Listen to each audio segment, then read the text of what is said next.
Friends, welcome to my channel. ಈಗ ಮಳೆಗಾಲ, ಅದಲ್ಲದೆ ಮಾವಿನಕಾಯಿ ಸೀಸನ್. ನಾನು ಇವತ್ತು ನಿಮಗೆ ಮಧ್ಯಾಹ್ನದ ಊಟಕ್ಕೆ ಫಟಾಫಟ್ ಅಂತ ಸಿಹಿ ಮಾವಿನಕಾಯಿಯಿಂದ ಚಟ್ನಿ ಹೇಗೆ ಮಾಡುವುದಂತ ಹೇಳಿಕೊಡ್ತೇನೆ. ಇದು ಮಳೆಗಾಲದಲ್ಲಿ ಮಧ್ಯಾಹ್ನದ ಊಟಕ್ಕೆ ತುಂಬ ಒಳ್ಳೆಯದಾಗ್ತದೆ. ಹಳೆಯ ಕಾಲದಿಂದ ಮಾಡಿ ಬಂದಂತಹ ಪ್ರಾಚೀನ ಸ್ಟೈಲಿಯ ಚಟ್ನಿ ಅಂತ. ಇದಕ್ಕೆ ಬೇಕಾಗಿರುವ ಸಾಮಗ್ರಿಗಳು: 1 ಗಡ್ಡೆ ತುರಿದ ತೆಂಗಿನಕಾಯಿ, 6ರಿಂದ 7 ಹಸಿಮೆಣಸು. ಈ ಹಸಿಮೆಣಸು ಸ್ವಲ್ಪ ಅಷ್ಟು ಖಾರ ಇಲ್ಲ, ಅದಕ್ಕೆ ನಾನು 6ರಿಂದ 7 ಹಸಿಮೆಣಸು ಹಾಕಿದ್ದೇನೆ. ಖಾರ ಹಸಿಮೆಣಸಾದರೆ ನೀವು 4ರಿಂದ 5 ಹಾಕಿದರೆ ಸಾಕು.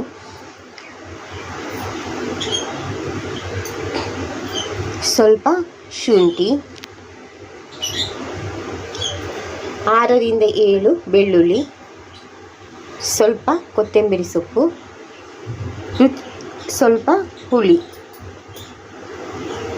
ರುಚಿಗೆ ತಕ್ಕಷ್ಟು ಉಪ್ಪು ಹಾಕಬೇಕು. ಸಮಯದಲ್ಲಿ ಈ ಎಲ್ಲ ಮಿಶ್ರಣಗಳನ್ನು ರುಬ್ಬುವ ಸಮಯದಲ್ಲಿ ಬಿಸಿಯಾಗಿ ತಣ್ಣಗಾದ ನೀರನ್ನು ಆ್ಯಡ್ ಮಾಡಿದರೆ ಒಳ್ಳೆಯದು. ಈಗ ಇದನ್ನೆಲ್ಲ ನಾನು ಮಿಕ್ಸಿ ಮಾಡಿ ತರ್ತೇನೆ. 3 ಮಾವಿನ ಹಣ್ಣಿನ ಸಿಪ್ಪೆ ತೆಗೆದು ಇಟ್ಟಿದ್ದೇನೆ. ಮಿಕ್ಸಿಯಲ್ಲಿ ರುಬ್ಬಿ ತಂದಿದ್ದೇನೆ.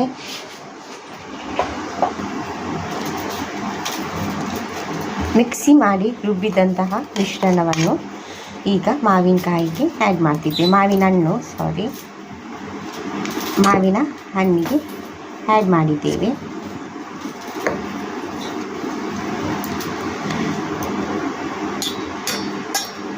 ಇದಕ್ಕೆ ಈಗ ಒಗ್ಗರಣೆ ಹಾಕಬೇಕು. ಒಗ್ಗರಣೆ ರೆಡಿ ಮಾಡುವ. ಈಗ ನಮ್ಮ ಚಟ್ನಿಗೆ ಒಗ್ಗರಣೆ ಹಾಕುವ. ಸ್ವಲ್ಪ ತೆಂಗಿನ ಎಣ್ಣೆ, ಸ್ವಲ್ಪ ಸಾಸಿವೆ, ಸ್ವಲ್ಪ ಉದ್ದಿನಬೇಳೆ ಹಾಕಬೇಕು. ಒಗ್ಗರಣೆ ರೆಡಿ ಆಯಿತು. ಈಗ ಒಗ್ಗರಣೆಯನ್ನು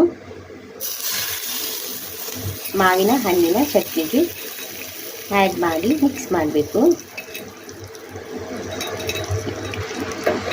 ನಮ್ಮ ಪ್ರಾಚೀನ ಕಾಲದ ಮಾವಿನ ಹಣ್ಣಿನ ಚಟ್ನಿ ಮಧ್ಯಾಹ್ನದ ಊಟಕ್ಕೆ ರೆಡಿಯಾಗಿದೆ. ಈ ರೆಸಿಪಿಯನ್ನು ನೀವು ಸಹ ನಿಮ್ಮ ಮನೆಯಲ್ಲಿ ಟ್ರೈ ಮಾಡಿ ನೋಡಿ. ಇದನ್ನು ಕೇವಲ 10 ನಿಮಿಷದಲ್ಲಿ ದಿಢೀರ್ ಅಂತ ಮಾಡ್ಬೋದು. ಇದರ ಬಗ್ಗೆ ಬೇರೆಯವರಿಗೂ ಮಾಹಿತಿಯನ್ನು ನೀಡಿ. ನಮ್ಮ ವಿಡಿಯೋವನ್ನು ಶೇರ್ ಮಾಡಿ, ಸಬ್ಸ್ಕ್ರೈಬ್ ಮಾಡಿ. ದಯವಿಟ್ಟು ನಮ್ಮ ಚಾನೆಲನ್ನು ಸಪೋರ್ಟ್ ಮಾಡಿ, ಲೈಕ್ಸ್ ಮಾಡಿ. ಧನ್ಯವಾದಗಳು.